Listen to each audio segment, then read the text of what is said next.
Radhe Radhe friend आज मकर संक्रांति का दिन है, इसीलिए आप सभी को हैप्पी मकर संक्रांति।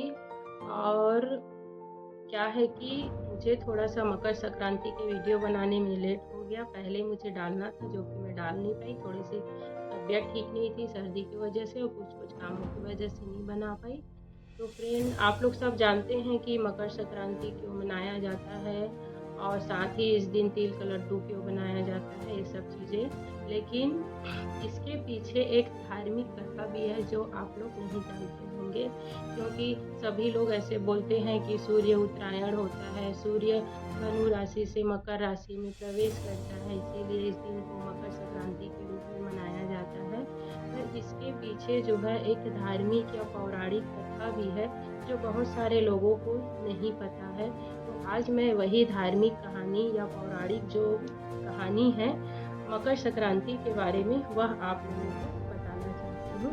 तो आप लोग अगर मेरे चैनल पे नए आए हैं तो मेरे इस वीडियो को या मेरे चैनल को लाइक कीजिए, सब्सक्राइब कीजिए और मकर संक्रांति की पूरी कहानी जानने के लिए कि कब से शुरू हुआ और क्यों मनाया जाता है इसको, इसके पीछे का रहस्य क्या है, यह जानने के लिए आप इस वीडियो में पूरा बने रहिएगा। तो आइए फ्रेंड जानते हैं कि मकर संक्रांति मनाने के पीछे पौराणिक कथा क्या है।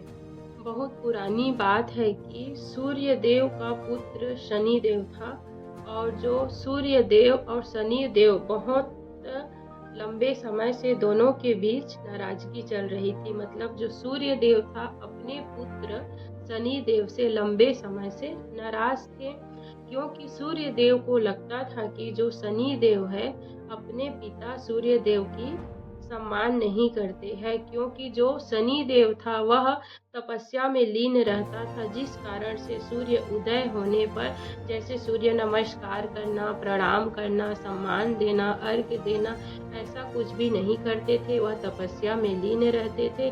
तब सूर्य देव को लगा कि मेरा पुत्र जो शनि है मेरे से नाराज है, इसलिए वह मेरा अपमान कर रहा है। ऐसा करके सूर्य देव भी उससे नाराज होने लगे।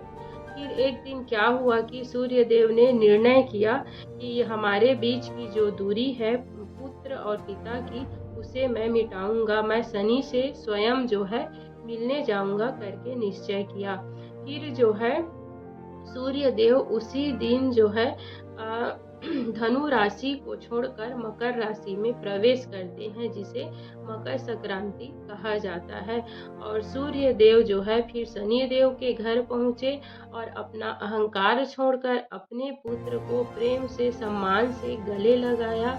इसीलिए कहा जाता है कि मकर संक्रांति के दिन भेदभाव छोड़कर, अपना जो पुराना मतभेद है उसको छोड़कर जो है मकर संक्रांति की शुभकामनाएं देनी चाहिए, एक दूसरे को शुभकामनाएं देकर गले लगाना चाहिए।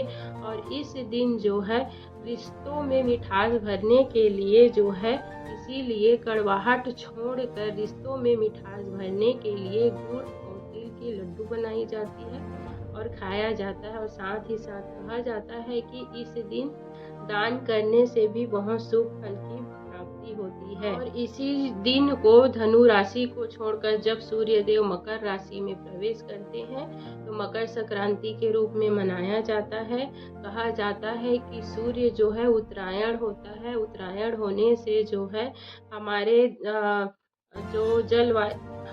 जो मौसम है, मौसम में परिवर्तन होता है। उत्तरायण होने से बहुत शुभ फल मिलता है। जो किसान लोग होते हैं उनका फसल कट जाता है तो उनको भी एक खुशियाँ मिलती हैं कि हमारे फसल हमारे घर में आ गए हैं, हमें अन्न मिल गया है करके। इस प्रकार से सभी खुश होकर मकर संक्रांति का यह त्यौहार मनाया जाता है। सभी घरों में लड्डू बनाई जाती है, तिल के, गुड़ के लड्डू, कई जगह अनेक प्रकार की और मेवा मिष्ठान भी बनाई जाती है। और लोगों को एक दूसरे को वह लड्डू खिलाकर अपनी कड़वाहट को दूर करके एक दूसरे का सम्मान करते हैं और एक दूसरे को गले लगाते हैं। और इस जो त्यौहार है मकर संक्रांति के दिन का, इसको अच्छे से खुशियाँ और सब साथ मिल के मनाते हैं। मकर संक्रांति के दिन पतंग भी उड़ाया जाता है। जब सूर्य जो है उत्तरायण होता है तब जो है देवताओं का भी दिन माना जाता है, देवताओं की शुरुआत मानी जाती है।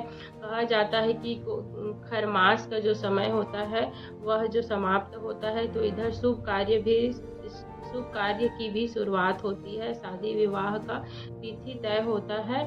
तो इसीलिए शुभ समय के संकेत के लिए पतंग उड़ाया जाता है और साथ ही साथ जो सूर्य और शनि देव की भी नाराज़गी चल रही होती है, तो सूर्य देव को मान-सम्मान देने के लिए, प्रेम देने के लिए पतंग उड़ाकर जो है अपनी खुशी को मान-सम्मान के रूप में लोग जो है प्रकट करते हैं और साथ ही साथ सामाजिक कारण यह भी है और लोग कहते हैं कि एक साथ जो है पतंग उड़ाने से पूरे परिवार, समाज के लोग पतंग उड़ाते हैं तो जो मतभेद रहता है दूर हो जाता है, एक-दूसरे से मेल-जोल बढ़ता है और जो है इससे खुशियाँ बढ़ती है और परिवार में जो है एकता का प्रतीक होता है और साथ ही साथ यह भी कह सकते हैं कि इस समय का जो वातावरण है बहुत ही अच्छा रहता है, ना तो ज़्यादा गर्मी रहती है, ना तो ज़्यादा ठंड रहता है, तो हमारे स्वास्थ्य के लिए भी अच्छा होता है। तो पतंग उड़ाने से क्या है कि हमारे स्वास्थ्य भी अच्छा रहता है और जो वातावरण है, मौसम है, अच्छा रहता है, जिस कारण से हम बाहर जो है पतंग उड़ा सकते हैं। तो यह भी कारण होता है और सबसे जो प्रमुख कारण यही है कि सूर्य देव को नमस्कार करने के लिए, सूर्य देव को प्रेम और सम्मान देने के लिए पतंग उड़ाया जाता है। तो फ्रेंड, आपको यह कहानी कैसी लगी कमेंट करके ज़रूर बताइएगा और साथ ही साथ आप मेरे चैनल पे नए आए हैं तो मेरे चैनल को लाइक और सब्सक्राइब कीजिएगा। राधे राधे।